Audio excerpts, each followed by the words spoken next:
Welcome to Group Talk. 4 shows, 1 podcast from the Small Group Network focusing on topics relevant to small group ministries.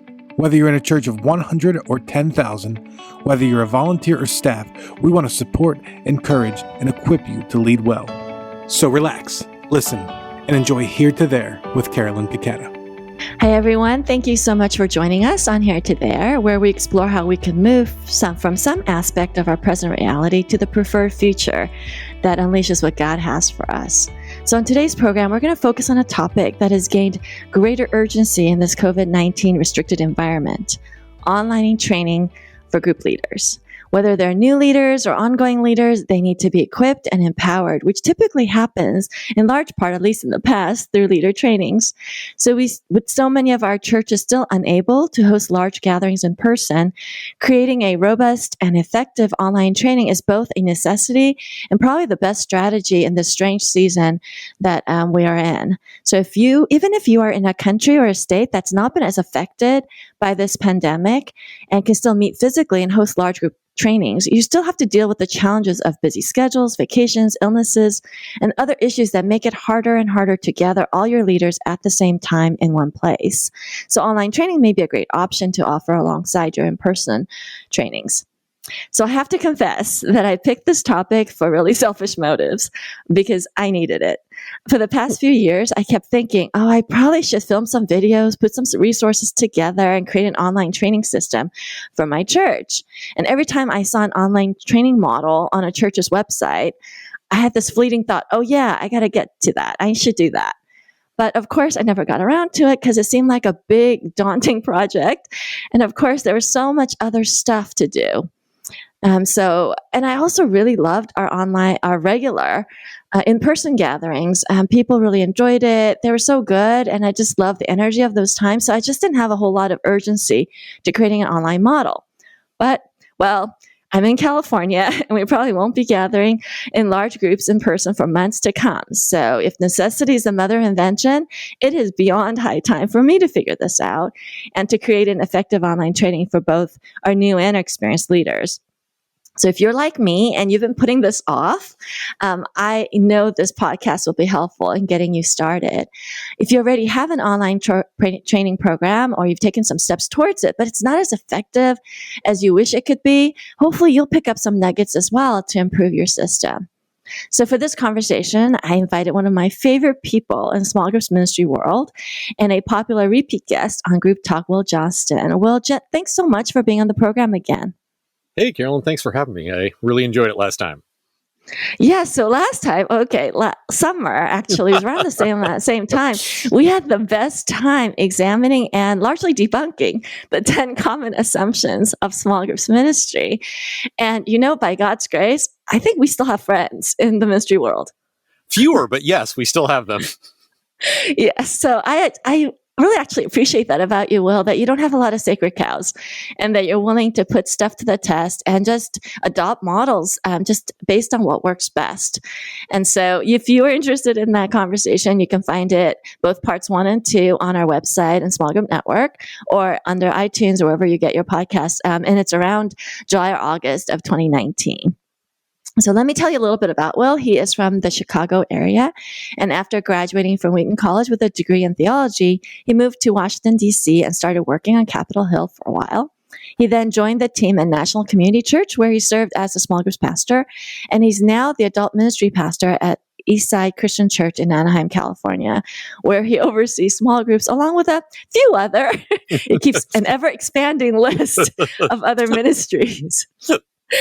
So, for our purposes today, though, I know he's been creating and implementing online trainings for his churches for years. I remember talking to him about that, many years back.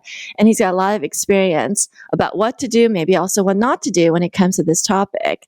So maybe we start there. Well, tell us a little bit about your experience with online training. I know you were an earlier adopter at NCC in DC, and also at your current church, and maybe some pros and cons of online training in general. Yeah, sure. So when I was at National Community Church in DC, we kept growing our number of campuses, but we actually rented all of our facilities except for one of them. And so we'd host these centralized trainings, and it just got harder and harder to have everybody keep driving further and further in from Right. places out around the city. And so, kind of out of necessity, we moved our new small group leader training online. And we kind of just took the like 2.5, 3 hour experience that we had in person, and we made it a 2.5 to 3 hour online experience. And we adjusted some things, but we kind of just took what we were doing and moved it. Made a few updates and whatever. But certainly, So you have just learned a lot recorded since yourself. then. You just recorded yourself doing the training? Well, so we actually did. We did a lot of cool video stuff with like motion graphics and animations and all kinds of neat stuff to like make it more engaging. And there was some question and answer, some written feedback that people, we'd ask people for and all that. But it was good. It was engaging, but it was obviously a little long. And so have kind of adjusted the way that I've done it in the years since. That was, gosh, a decade ago now. I will say, online training didn't replace in-person training completely. For we had a database of trainings that like were kind of on demand and people could use. But we also did like leadership gatherings 4 times a year for that kind of relational connection. And for more generalized leadership training, they were for kind of leaders across our entire church. About half of those were group leaders. But for the real specific nuts and bolts stuff, we primarily moved that online. And then when I came to Eastside, some of you guys might be familiar with Growth Track, which is kind of a 4-week assimilation class that a lot of the art churches do. We have something similar. And so in the week in that on volunteering, there was an opportunity to be trained as a small group leader to make that kind of your volunteer opportunity. But again, we were multi-site, and like most small group staff, like limited number of people. It's not like every single location has a full-time or even a part-time groups person. And so I could only be in one place at one time. So I had to video the training so that I could deliver it to those other campuses anyway. So once the videos were created, it was kind of like, well, why don't I go ahead and offer this as with online as an option, so people who want to engage with it that way can do it. And what's been like the feedback on the pros and cons from the perspective of the leaders? Yeah, I mean, I think some people really like, the ability to just do it kind of whenever they can in their pajamas at midnight. Yeah, the fact that it's on demand and they can just jump into it. That's obviously a big one. This is not necessarily for like new leader training, but when you're thinking about like kind of ongoing training and development, it's available when needed. So, you don't really care about how to deal with that person that talks too much until you get the person who talks too much. So if I train you on that in, my leadership gathering in April, and like, I don't really have that problem. All the people in my group are great. And a year later, you get somebody like, you weren't paying attention. You don't really remember that because it wasn't a need or an issue you were facing. The truth is, our leaders are all already getting training online. Because anytime any of us have a question about anything in life, our answer is, well, let me Google that. Well, let me look up and see if there's a YouTube video about that. And so it's like the question is not whether or not your leaders are going to be trained online. It's whether or not you're going to train them online or somebody else is. That's such an excellent point. Yeah, especially in the last, this year, I think people are much more used to that. Did you notice a difference, Will, with like younger leaders versus older leaders, or new versus experienced? Did you see like, was there more reluctance or more buy-in from one demographic over another? Not in a significant way. Probably a little bit more That's buy-in. good news. Yeah, I mean, probably a little bit more buy-in from younger folks. And to tell you the truth, I mean, I do most of when I do online training, it's primarily for that new leader training. And so you kind of have to do it in order to become a small group leader at Eastside. And so, like, even if you're a little bit older, like, you just go ahead and do it. But I've tried to make it very simple. Like, there's not some complicated login process or something. Is it 2.5 hours still? No, it's been slimmed down. It's about 50 minutes now, and that's it's primarily video, and you're watching videos. There's also some questions and stuff that you're asked to give kind of feedback and help you process things and all that. But no, we've kind of taken it. That new leader training, I've tried to reduce it to like, what is it that somebody needs to know to be successful in their first couple of weeks of leading a group? And then also just like kind of the vision of what we're doing. So getting rid of all the other stuff that's great to know. And if you encounter this, here's what you do. And really just, what do you really need? And making sure you understand our vision and values. That's a great point. I think there's probably places to cut. I remember we created a leadership manual, in written form because I'm so old school, and it was like 65 pages. Okay, granted, there were graphics and there was white space, but it was long. And then last year I slimmed it down and went on a diet and trimmed it back to just a mere 35 pages, which still is long, but it's not like as much just in time. I think it's wise to kind of start with small because you can always build on that. And we'll dig more deeply later about what specific topics to cover. But let's go back kind of the bigger picture. You mentioned that in our culture, people are already learning online. So I know people learn from YouTube and other places. So what's your opinion or your thoughts around, is it worth the time and energy and stress of creating in-house training just for your church, or is it better to buy it off the shelf?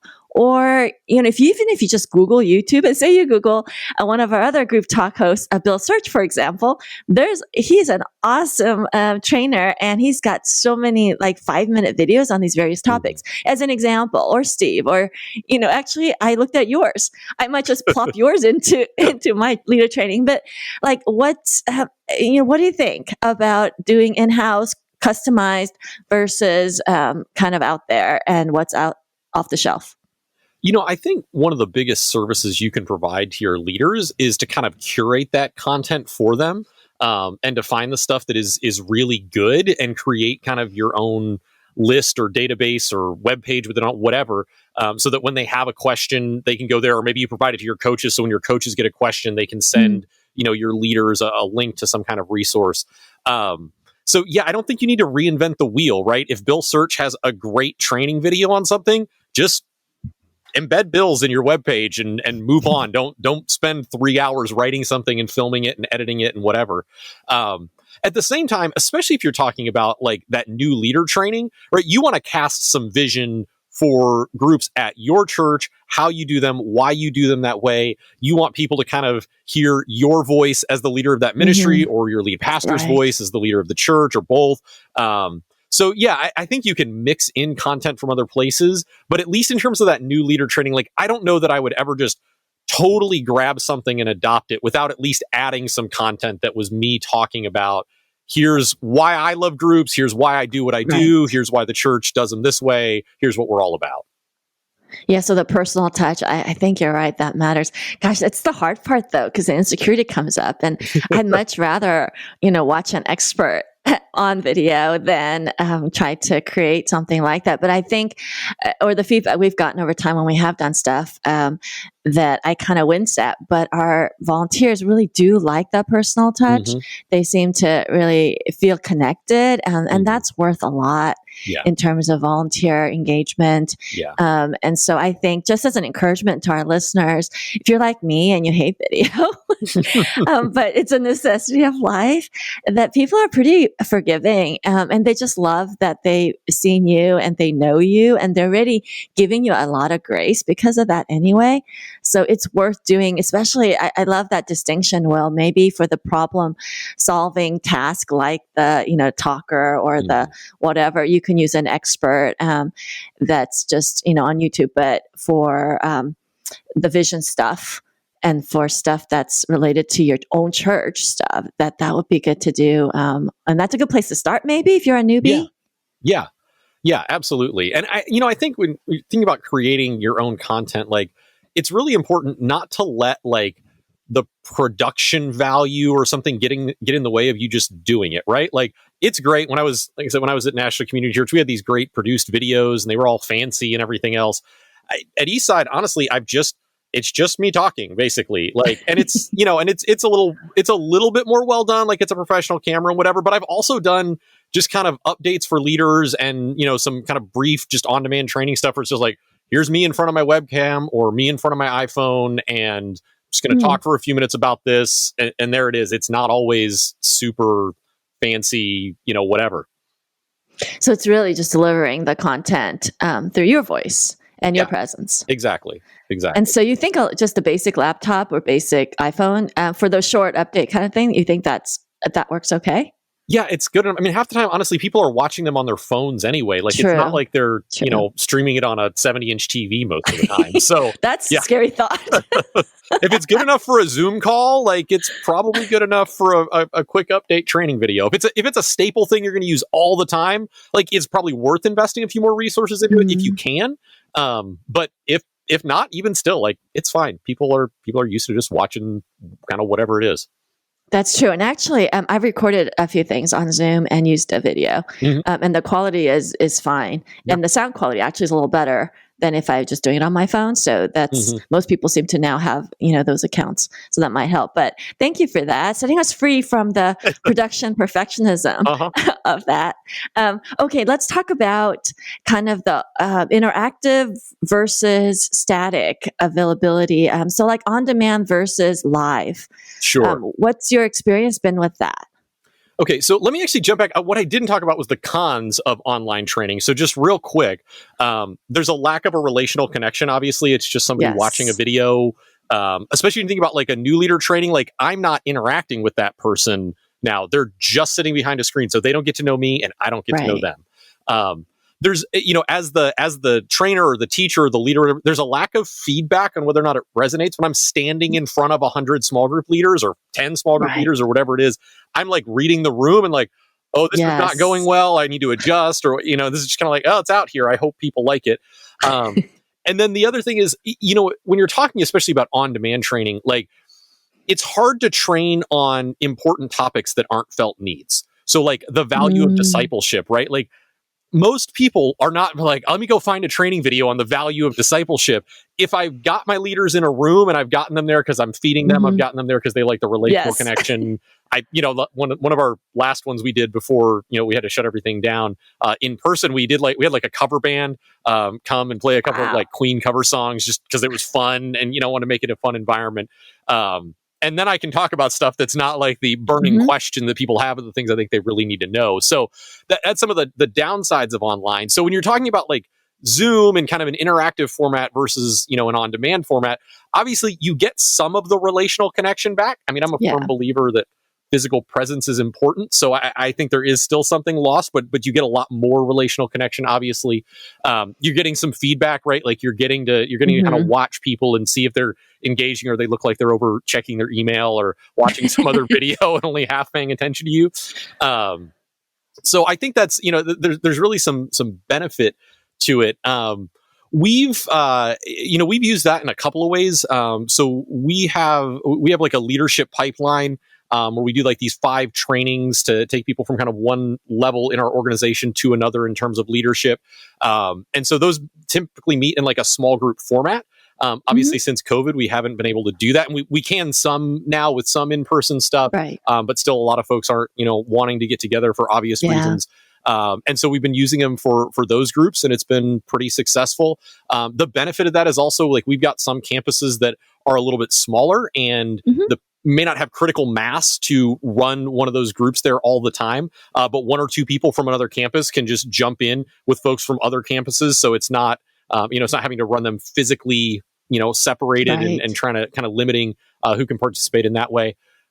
We used it. We did a kind of not really a training, even more of a conversation on whether or not groups wanted to meet in person and some of the guidelines we put in place about that. So kind of a little bit more of a sensitive topic where people are, have questions and concerns and, so gave them the opportunity to talk about what they were thinking and how they were feeling and the stuff they were wrestling with. So it was pretty successful. We had, 35 people or something show up for that, which is, maybe a third of what we get at an in-person training, but it was also a pretty niche thing of like, if you have questions and if your group is considering meeting in person, this would be a good thing. So right. And that totally makes sense, because that one, you really do need the interaction, and it's helpful for them to hear each other about what they're thinking, so they don't feel so alone about their fears around it. So what I'm hearing you saying is it's really more topic dependent. Because some things, vision for small groups generally, you could probably deliver that in a video. That is not going to change year to year or anything. Yeah. But something that's more of a sensitive topic, as you mentioned, or where you want some relational buy-in, is better to do maybe live on Zoom. Yeah. And I think for us, one of the things moving forward, we've always streamed our services online for the last, I don't know how many years, but we've not really had an online campus. And that will change. Like we're planning to continue that. And so one of the things I'm gonna have to figure out even is like, what does delivering training to those people who are a part of the online campus that are small group leaders at that campus look like? Because a lot of our trainings are built around conversation. We do a 25-minute training, but then we have a half hour or so for people to just talk and discuss and kind of work through the stuff we were talking about. So we'll probably use something like Zoom to facilitate that. Yeah. There's some topics like listening skills, for example, that I've typically done where, you turn to the person, you actually practice it, which is always so fun, but also much more engaging, and it sticks with them better. I don't think talking about the 5 ways to listen better on a video is going to have the same impact. Nope. Yeah, so maybe doing like Zoom with breakouts where you pair people up. I just feel like with these tools, I just have to be creative with it and adaptive and figure out what is the best tool for that particular topic. Yeah. Yep. Absolutely. Which is harder. All right, so that actually leads us to our next piece of what are some good questions then to ask ourselves as we develop kind of these hybrid type of models. Like obviously the question I just asked is, what's the content you want to train on, and then figure out the best medium for that. But what are some other things that you think are really good questions to ask ourselves if we're developing it for the first time or we're looking at it with fresh eyes? Yeah, I think the first question is obviously like, what do you want to train on? Like what topic or topics do you want to discuss with your leaders? What do you think? Childcare. That's really what I want to train on. Okay, I'm not going to be a guest on the podcast anymore. I'll see you later. We always joke about that one because that's like the number one asked question, but it's so not exciting to talk about. But it's necessary. So that's probably a video one because it's necessary, but not super exciting. Right. Yeah. So you do 5 minutes on here's 3 different options for childcare for your small group and how to do it. And boom, it's done. And it's, unless somebody comes up with some grand idea of how to do it differently, it's not going to change very often. You can do a new video if you do have some, light bulb that comes on. You should also email me the answer to that. And everyone else in small group network. That's right. Post it in the Facebook group, please, because the rest of us need to know. Right. So yeah, what do you want to train on? And so I kind of mentioned this earlier, but for an initial training, I'm really looking at like vision and kind of key principles for our groups. And then what is the stuff that somebody needs to get started? And so those are the topics that I'm hitting in a new leader training. And then kind of on an ongoing basis, honestly, I would start with just the question you get most often from leaders. Okay. What's the biggest felt need? So you may not produce 35 on-demand trainings all at one time, but like you've got your leaders, they always ask you about childcare. And so you create the video on childcare. They always ask you about, should our group be open or closed? And so you do a 5-minute training on whether a group should be open or closed and why and what the pros and cons are. And just start with the things that are most asked. So let me ask you this. Just say top 5 things that you would say if we've never done online training. Top 5 things for new leaders, topics. Okay, so for new leaders, I would talk about like, what's the vision of groups? Like I said, I mean, that's just like how do we do groups? Why do we do them that way? What are our models? Like, you don't need to get super nerdy down in the weeds like you do with other small groups folks at the lobby or an Accelerate conference or something. But why do you do them that way? So we do free market groups, and so we need to help people understand it's not just go play basketball. Like there's a purpose behind why you're going to play basketball, and there's things that you're doing there to make that an intentional activity. And it is fun, but it's not just fun. There's some other components to it. If you're talking about a new leader, like what is the role of a small group leader? Right? Like kind of, again, philosophically, like what does it look like? I mean, I talk about how our small group leaders are the frontline pastors of our church. They're the folks that are providing care and spiritual investment in people. As well as just like practically what are some of the expectations, but whether those are your sort of organizational expectations of you need to come to these meetings or whatever, just kind of the nuts and bolts of like, hey, if you're a leader, you're probably going to need to like open your home unless you have somebody else that can do just some of the real practical stuff. And especially now they could talk about doing it online. Maybe you do one on how to lead a group online, and then because that's different than how to lead physically. Yeah, exactly. Again, kind of facilitating for the first few weeks, like, so talking about kind of the stuff about, how do you get people interested? And again, that's going to be different based on your models, but like, how do you communicate with those people effectively? Right. Cause like, I sent them an email when they first inquired about the group 3 weeks ago and then they didn't show up. Well, no, they didn't. You probably needed to like follow up with another email 2 weeks later and then text them the day before, like that kind of stuff. So just the real practical. And then one thing that I always try to put into like my new leader training is just the importance of discipleship and leadership development as part of being a leader. Like for me, that's such a key principle that even though it's not, it's not like, hey, you can lead group for 4 weeks without getting that. Like, I just want to establish that early, like this is a responsibility of leaders. So that's kind of one of mine in that list. Yeah. And I think right along with that would be something around their own life with Jesus. Yeah. So, their personal soul care, it's kind of their own discipleship, maybe something around that, maybe some practices there, or just an encouragement that their group is not going to get very far or very deep if they're not engaged with God themselves. And that's always a good reminder. And that could be done quickly. Yep. So those are good. Those are good basic ones. Okay. So what about, I love that question. What do your leaders ask you most about? And then turn those into the kind of on-demand training. So what would be like 5 that you would say right off the bat? Yeah. I think one, and this is kind of a generalized training that we do, but like we do one on pastoral care. And really like, what do I do when someone's in a crisis? What do I do? How do I navigate these conversations? Like, how do I respond to these situations?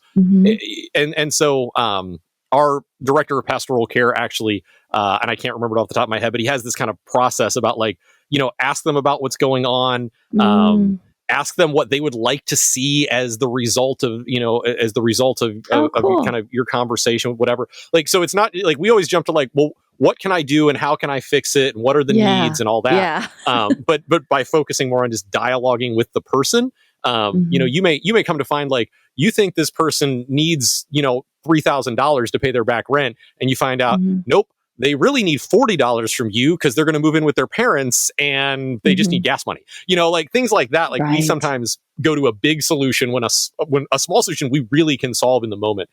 So pastoral care is a big one.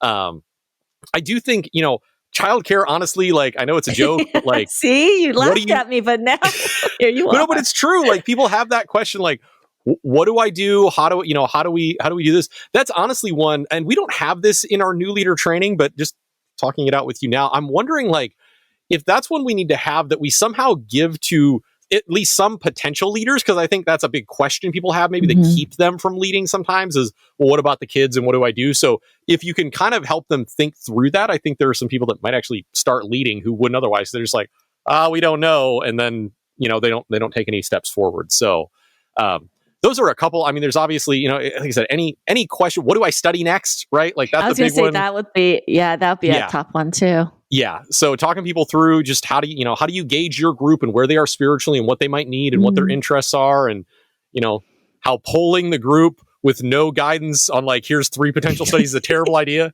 Because nobody has, every time you do that, nobody has any idea what to study except one person who's convinced you need to study Revelation in depth for 18 months. This just happened, Revelation and Daniel, because with the pandemic, they just felt the need. And I was like, okay, how about maybe right now, maybe how to deal with anxiety or stress might be a good one. And I think talking about curriculum, not like what to study maybe concretely for the video, because it's going to be static and staying on your website, but more the principles behind it, like asking the question, how to identify where people are at spiritually in your group. So what might be a good next step? I think that's a really helpful tool, maybe asking some questions. So I think, those are some of the big ones. And of course, the over talker, under talker, maybe stuff around group prayer. Yeah. There's probably some around that, some principles around that we could equip on in that forum. Yeah. We do one on, it's called making people feel welcome, wanted, and at home. We talk about kind of hospitality and refrigerator rights. And just how do you create that kind of environment, which again, I don't know that that's always a felt need exactly, but I feel like it's a really important topic. Yeah. And it sometimes maybe addresses when you've got people who like, oh, nobody showed up to my group or nobody stays at my, they came and they like, okay, well, how do you create an environment people want to be in? So, and that people coming back, that inconsistent attendance, that's probably another one. How do I get people to stick? Yeah. And so that would be another one to talk about as well. Right. And the hospitality on an online group format, it looks a little different as well, because you have to be more directive. Yeah. So that might be one to adapt for this era. But those are really good. Okay, so the $1 million question, is that how do you get leaders to watch these videos?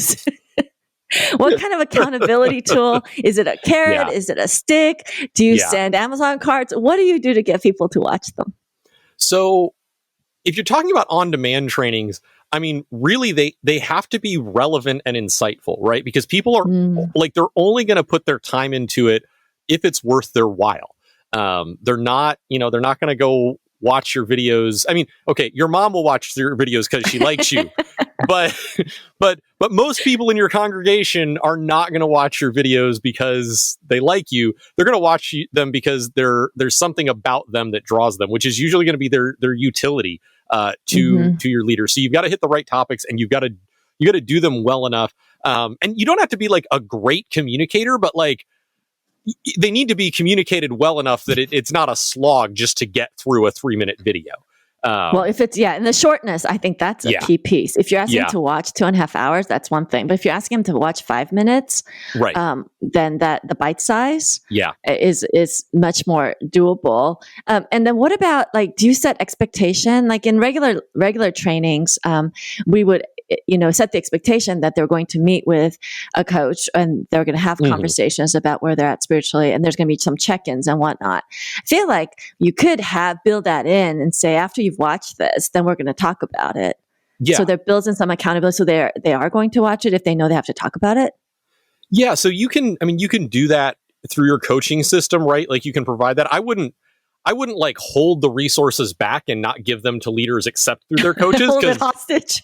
Right. I mean, because you just, somebody's like, oh, what do I do this person in my group? Right. Like, well, give them the resource. But yeah, I think having coaches use them in their coaching meetings can be a great way to encourage engagement with them. We haven't really done this, but like, I know it sounds dumb, but psychologically it works, right? Like the little like badges and accomplishment thing. So if you've got some kind of church database system or group on Facebook or something where you can provide some of this stuff, providing little accomplishment badges and rewards and different things can be a great thing. For our new leader training for us, basically, if you want the church to ever send you people, you have to complete that. So like you can start a group, you can go grab 15 friends, have fun. But like if we're going to direct anybody your way, you're going to have to go through our onboarding process, which includes the training. Right. And we have it built into just like a form. So there's like a video and then there's a couple questions about the video. And then you go watch the next video and a couple questions. There are like learning management systems that you can do more with. And you can even actually really know for sure if the person watched the video or not. But I kind of gauge that based on the questions. Like they answer the question like, we didn't talk about that at all. We didn't mention anything we did talk about. But like, so there are some more advanced systems you can use, but we just use a basic form tool to deliver that stuff. And then do you put the videos just on your church's website, or do you give them a code, or do you do it through Vimeo, or what's your delivery format? So ours are all uploaded to YouTube or Vimeo, depending on what it is. And then basically like they're not, they're not necessarily available, at least the new leader ones, they're not necessarily available on the website. I mean, you could find them, you could search our Vimeo profile or whatever. But you just inquire about leading a group on the groups page of our website. And that starts you in kind of a drip campaign, an email drip campaign. And so you get an email with, some information on leading and a link to that training. Oh, and that's then, great. Yeah, you get kind of follow-ups on that as the process goes along. So that's kind of Yeah, that'd be good to automate. Yeah. But they camp out on your YouTube page, which means anyone can see them, right? Yep, exactly. Yep. So, Will, would you make them available? And we'll put them in the show notes so we can see maybe some of the new leader stuff as well as your ongoing stuff. I actually looked it up and I saw one where a very young Will Johnston did a walk through his living room and his refrigerator and it was kind of high quality because you actually had movement. It wasn't a talking head. And you talked about different things. And I was like, wait, this does not look like Orange County. So I realized this must have been back in your DC days.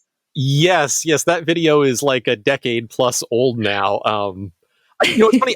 I still use it at Eastside actually because it was pretty well, and I don't look anything like that anymore. But it was pretty well done. The production quality was a little higher, and so it was like, oh, it's got all the content. It also has a flip phone in it because it's so old. So it's starting to look a little dated. The phone is the dead giveaway. Yeah, it really is. But you have a really good point with this, and make sure you keep your phone next to you in case people have trouble finding you. But content wise, it was so solid, and I just got a kick out of it knowing you and going, wow, Will did this a while ago, and it still works. And I think to kind of emphasize again what you said earlier, it doesn't have to necessarily be pretty and production wise fantastic, but I think you can do it simple.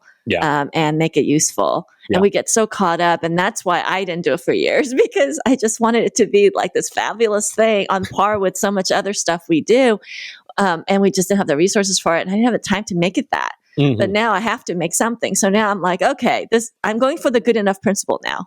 Yeah. Yeah. I kind of make this distinction between internal and external communications. And so, when you have something you're showing at a staff meeting, right? You might just play a YouTube clip if it illustrates your point at a staff meeting. You're doing a training. You don't necessarily spend $3,000, hiring a small production company to go do it. But your weekend services, you want to make sure that stuff's a little better. It's the same thing. Right. Leaders, it's kind of internal communication. It's just these are the people on my team. They're small group leaders. Here's some information they need. Yeah. So final question for you. So having done this for a decade, is there anything you would do differently if you were brand new and creating it now? Yes. Yes, there is. I've actually had the opportunity to do this a couple of times now.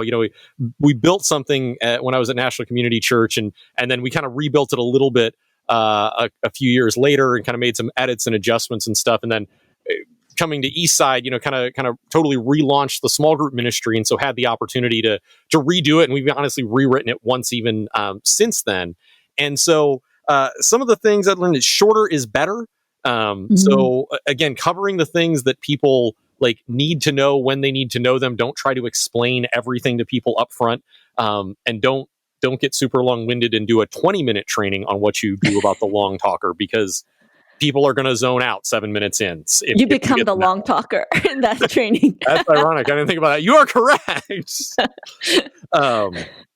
And then, I mentioned this earlier, but just doing it is better than doing it pretty. And we just talked about that. But that's the other thing is just get it done. You can always upgrade it later. You can change it later. You've got the framework built out. You've got your topics figured out. In fact, I would even say it would be better to do a rougher version up front that didn't require as many resources rather than put a whole bunch into something and then 6 months later go, there's 6 things we need to change, but we just spent a bunch of time and money. Do a quick and dirty version and then here's what works, here's what doesn't, then get your fancy thing if you want to do that. Oh, that's great advice. Yeah, just experiment with it a little bit first for your internal audience. All right. So on a personal note, Will, what is a challenge that you're wrestling with currently in your ministry? And then what are you personally excited about? Yeah. Gosh, challenge in ministry right now is an interesting time to ask that question because I think there's so many challenges in ministry. So there's a couple. One is, I lead a team of people, and what that looks like in an environment when I'm never physically with them, it's just a challenge. And I mean, we're navigating it and we're figuring it out. I have very little insight into how busy people are, which is a little bit of a challenge. Like, I don't know if I'm giving somebody another project and they're already tearing their hair out, or if they're like, I wish I had more to do. Like, I'm bored. I'm just sitting here, So I obviously keep open lines of communication and to talk about that stuff, but it's not the same as like you see the person and you can just see they're in 1,000 meetings or they're kind of just whittling about, wandering around the office. So that's one, honestly, like we had some pretty good momentum with online small groups when we first went online. We lost some in the transition, certainly, but we also launched some more. And so not, I mean, our numbers went down from what they were, but they were still pretty good. And I felt pretty good about them. I feel like we've lost a lot of that momentum. Zoom fatigue, all that stuff is real. I'm so comforted to hear you say that, because that's kind of been our trajectory. And actually on a Facebook group for Small Group Network, there was a really good discussion where a lot of people chimed in that this was kind of the trend line we were seeing. And now we're kind of figuring out how do we re-energize and reboot those groups. Yeah, I need to check that out, because that's something I need to figure out for us. So you can get your own podcast and then you can make it cover topics that you need advice about. This is working out so well for me. That's what I need to do. Yeah. Well, and so even just myself, you think about like things that I'm wrestling with, like this is more of a personal thing than a ministry thing, but like, I think it helps giving me some insight into some other people in our church and some of our leaders, right? Like, so I'm tired of Zoom and I don't really want to meet with my small group on Zoom. My small group has actually started meeting in person again, and we're meeting outside, and we sit at the end of a 10-foot table and all that. But like at this point, when my own group went online, most people dropped out pretty quickly. Like we went from 14 to 16 a weekend to within about 5 weeks there were 4 of us every weekend or every week. And now, like, it's just that one other couple that's coming over on Tuesdays. And, like, frankly, I don't want a bunch of new people that I don't know and haven't met before coming to my house right now. And so, like, how do I create environments for new people to connect when I don't want to meet online personally? Like, I don't want to meet online, and I don't want to have people I don't know come to my house. So, like, what does that mean for how other people get connected? So, yeah. I don't have an answer, and I should, be more like Jesus and be like, come, all you who are weary and heavy laden. But I'm like, no, go to somebody else's house. I love that honesty. Yes. That's why I had this exact conversation with our executive pastor. And I said, this is where I'm at with it. And I'm guessing our congregation, especially and we also have a lot of older people. So that's a very legitimate concern. And we can't offer childcare. So all of that. So we're figuring that we're just going to do online for the next season. And we're in California, so we really don't have much of a choice anyway. And then we'll take it maybe a little bit at a time. We're calling it our next normal. Not necessarily a new normal. I think it's our next normal on our way to the new normal, which God willing will be here sooner than later. So Will, thank you so much. I know Will is an active part of our small group network huddle in Orange County, and you can also interact with Will. He's on our Facebook small group page, and he'll respond to that. You can message him on that. Is there any other way that people get in touch with you?